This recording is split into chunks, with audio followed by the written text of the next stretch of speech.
Yo guys, welcome back to my channel. It's Mr. Stockman again. This time we're actually going to get into some music. We're going to learn how to read both the treble and the bass clef today. So again, don't forget to like and subscribe to these videos so you don't miss out on any of the content.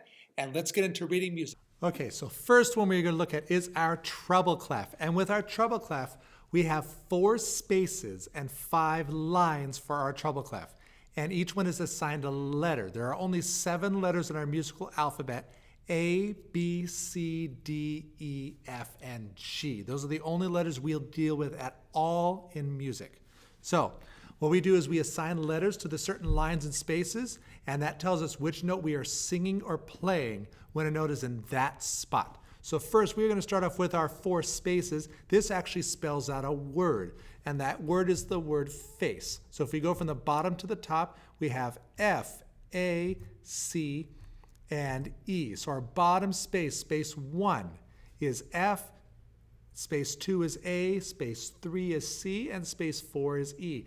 It does not matter which instrument or voice you sing or play that has a treble clef. Whenever that treble clef symbol right here is in the music, those are the letters. And you're going to have flutes, clarinets, saxophones, trumpets, French horns, the keyboard, xylophone stuff in percussion, our soprano and alto parts. Some of you refer to those as voice like 1 and 2. Those all sing or play in the treble clef, including the right hand on the piano. So if you need the upper half of our piano, that is this treble clef.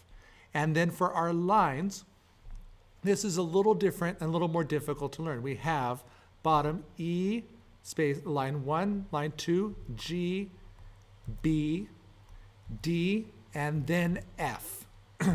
So if you're thinking, how am I going to memorize E, G, B, D, F? Well, it depends. Pick whatever works for you. A couple of suggestions I have. You could either turn it into a funny word, like I love funny things, so I like to think of this as egbedif, going up, because it's different, it's a weird word, it's easy to remember. I don't do good with acronyms, but if you like acronyms, here's a common one that almost everybody talks about, and this is turning EGBDF into every good boy does fine. And this is an acronym. You could also change it to things like every girl buys designer fashion, every good boy deserves fudge, whatever you want to do to help memorize that. Now, what you could also do is just memorize this word face or even one letter. And then if you notice our pattern, it's actually alphabetical order. So we start on bottom line E, F, G, A, B, C, D, E, F. And if we keep going up, G, A, B, and so on and so forth. If we go below the staff, it just keeps going backwards. So what you really should do is practice our alphabet forward and backwards.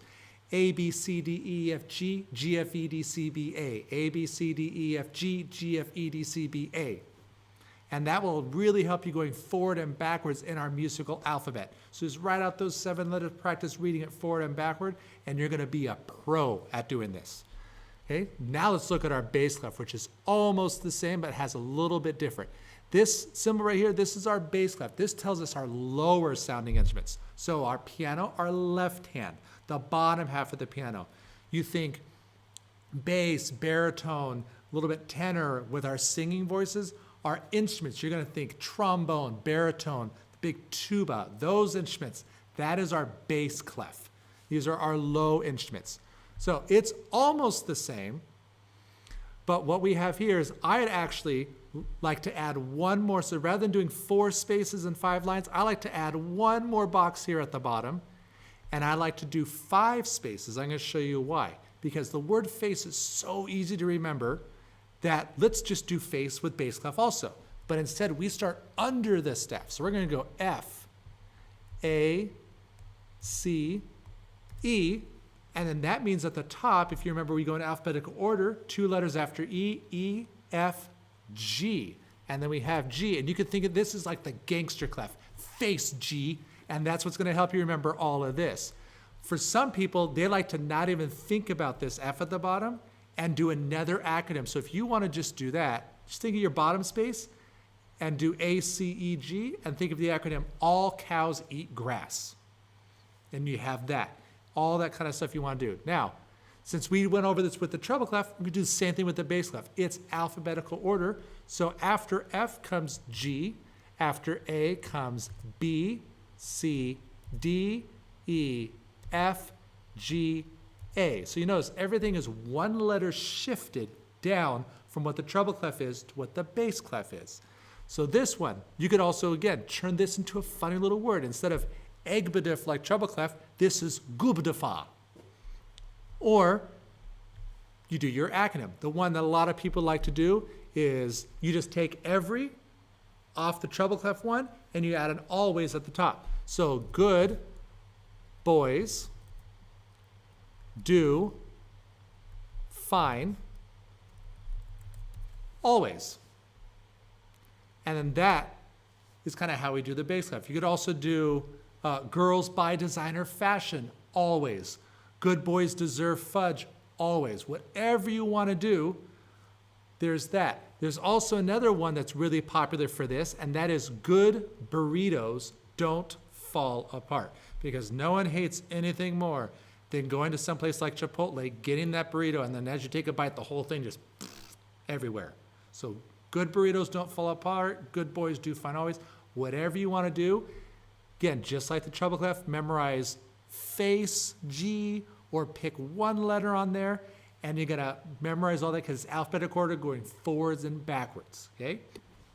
One last thing I wanna point out with you with this is if you need that one letter, that one thing to show you where stuff at, I'm gonna show you where that is for bass clef and treble clef. So on bass clef, you see these two big dots right here. This clef is also called the F clef because it tells you where F is. How? Those two dots. You look, those two dots, they're on either side of this line, and that happens to be the F line. So this tells you where F is all the time. So whenever you draw a bass clef, you gotta put those two dots right on that line to make it F. Otherwise, every note is different. For our treble clef, our fancy one that most people recognize, this is also called the G clef because this circles that second line, which is the letter G.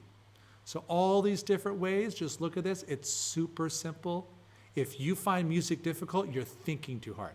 Keep it simple. Alphabetical order, remember the word face, and it's either inside that space or one space down if you're in bass clef and you get that gangster face G, and then just go alphabetical order. If there's a note really high or really low, just count and use your fingers, A, B, C, D, E, until you find it.